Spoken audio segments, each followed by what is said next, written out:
前回の動画ではゴシック時代の宗教画やフランドルと伝統的イタリアの肖像画、人体表現がリアルになったルネサンス絵画、北方ルネサンスの農民絵画などを紹介しました。今回の動画では17世紀と18世紀、バロック、ロココ、新古典主義の絵画を紹介します。9人の有名画家の作品を展示の順番に解説します。まずは日本でも人気があるフェルメールです。メトロポリタン美術館には5枚の絵が飾られています。17世紀オランダでは絵画市場が発展しましたが、フェルメールは売ることを目的に作品を描いておらず、これは非常に珍しいことでした。フェルメールは生まれ故郷のデルフトから離れることはなく、日常を感じる室内画の作成にじっくり取り組み、現存する作品は30数点しかありません。わびさびにも通じるシンプルな世界観が日本のフェルメール人気と関係している気がします。私が特に好きなのは水差しを持つ若い女性です。女性は窓の近くに立ち、水差しと洗面器で身支度を整えています。衣服や髪を守るリネンで覆われていて、清楚な印象を与えてくれます。男性中心の社会が続く17世紀において、女性の生活を垣間見る視点を取り入れたところに、フェルメールの美意識や価値観を感じます。フェルメールと同じ17世紀にオランダで活躍したレンブラントの絵画がこの部屋では飾られています。1648年にオランダはスペインから独立。ヨーロッパで初めての市民社会が誕生します。その結果、オランダでは市民が画家のパトロンとなり、レンブラントは市民からのリクエストに応える形で数多くの肖像画を描いたのです。正面の絵画は名声の意味について考えた作品です。黒い帽子をかぶっているのはギリシャの哲学者アリストテレス。古代ギリシャ文学で最高の名声を得たホメロスの胸像に手を置いています。光と影の微妙な濃淡を用いた独特の明暗法により、人間の深い精神性や内面性を表現しています。家庭教師をしていたアレクサンダー大王の金メダルをつけ、自身の成功とホメロスの偉大な業績を比較しているかのようです。次はスペイン・ハプスブルク家の支配下だった現在のベルギーで活躍したルーベンスです。バロック時代を代表する画家で、外交官としても活躍しました。妻のエレーヌと息子フランシスと共に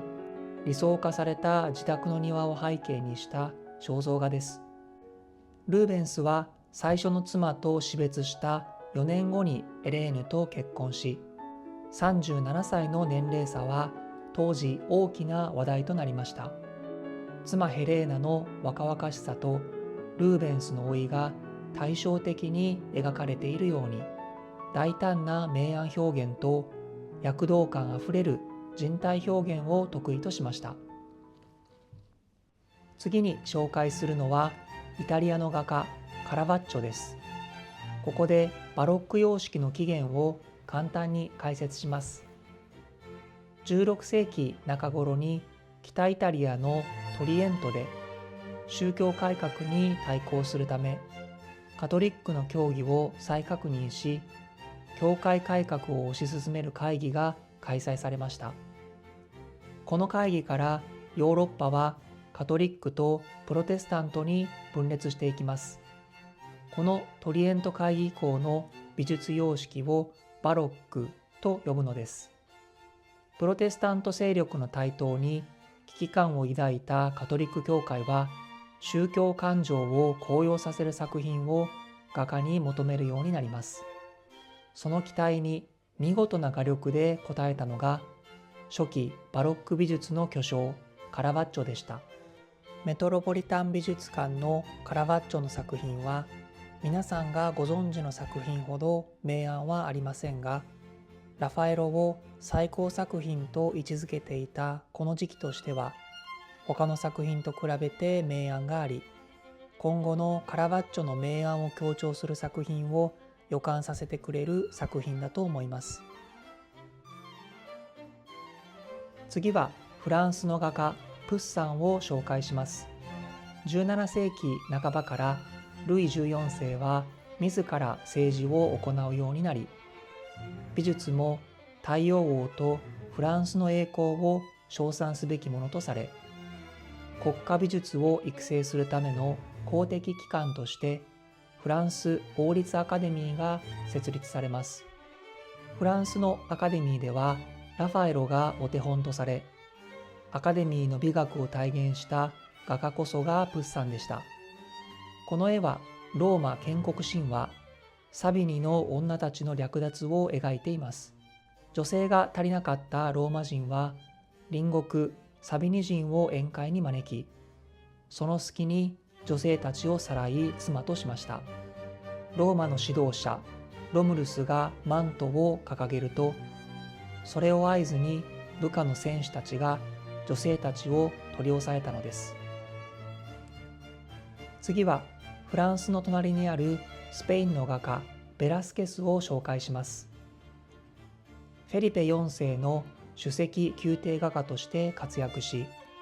深い人間観察によって優れた肖像画を多く残しました。この絵は復活したキリストがエマオという村で弟子たちに姿を現したエマオの晩餐の場面を描いています。弟子たちは最初キリストに気づかず、食事中にパンを裂く仕草を見てようやく気がつきます。登場人物の表情や身振り、丁寧に描かれたテーブルクロスが印象的です。バロック時代の部屋を抜けると、18世紀初頭からフランス革命までのロココ美術に移ります。バロック時代までの重々しさが消えて、ロココ美術は優美で軽やか、目が喜ぶような絵画の魅力を見る者に与えてくれます。ブーシェはロココ時代を代表する画家で、この絵はルイ15世の妾だったポンパドゥール夫人のために描かれました。ポンパドゥール夫人はブーシェのパトロンだったのです。愛の女神ヴィーナスが天使たちの助けを借りて身支度をする様子を描き、ロココ様式の特徴である劇的な演出や肉感的な表現、そして花や真珠が非対称に広がる様子を表現しています。ロココ美術の次は新古典派の絵画です。フランス革命以降、花の都パリに多くの画家が集まり、ロココ時代の反動として古代ギリシャ・ローマを理想と考え直す動きが生まれ、新古典派が誕生します。ラビーユ・ギアールはフランス王立アカデミーに女性として初めて正式に認められた画家の一人であり、女性画家が社会的に認められる道を切り開いた存在です。1783年にフランス王立アカデミーへ入学した際、女性会員は4人に制限されていました。この自画像と2人の弟子は女性芸術家の権利を主張するために描かれたのです。弟子の一人、マリー・ガブリエル・カペの自画像は東京・上野にある国立西洋美術館に展示されています。新古典派を代表する画家といえばダビッドです。古代ギリシャ・ローマの歴史的テーマを力強く描きました。明快な構図で道徳的メッセージや英雄的な精神を強調しています。このソクラテスの詩はダビッドの代表作で、権力に屈しない哲学者ソクラテスを描いています。アテネで不敬罪に問われたソクラテスは自らの信念を貫き、毒を飲んで生涯を終えます。毒が入った杯を渡す弟子が師匠の死から目を背ける場面が印象的です。考古学的正確さを追求し、家具や衣服の細部にまでこだわっています。弟子のプラトンは師匠のソクラテスに背中を向け、著作ファイドンでソクラテスの死を伝えていることが示唆されています。ご視聴ありがとうございました。次回の動画では印象派の作品を紹介します。